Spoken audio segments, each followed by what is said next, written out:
भिरिया रोड अवामी न्यूज़ समेत मीडिया ते गुज़िरियल ॾींहुं उरड़ी जे मूज़ी मर्ज़ में हिकु निंगरी फौत 10 ॿारनि में केस ज़ाहिर थियण जी ख़बर नशर थियण खां पोइ DHO Naushahro Feroze doctor Hamid Ansari notice वठी छॾियो।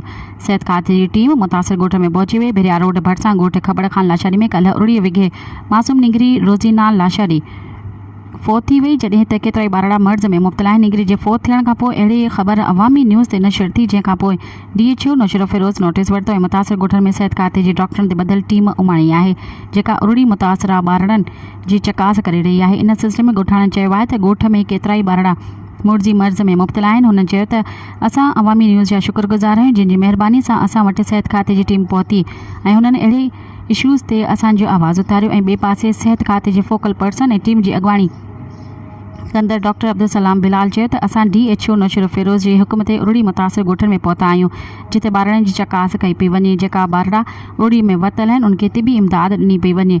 जॾहिं त इमरजेंसी जी सूरत में एम्बुलेंस ज़रिए मुतासिर ॿारनि खे नौशरो फिरोज़ उरड़ी मुतासिर ॿारनि जे वार्ड में शिफ्ट कयो वेंदो ऐं सभिनी ॿारनि खे हिफ़ाज़ती टुका पिणु हया वेंदा।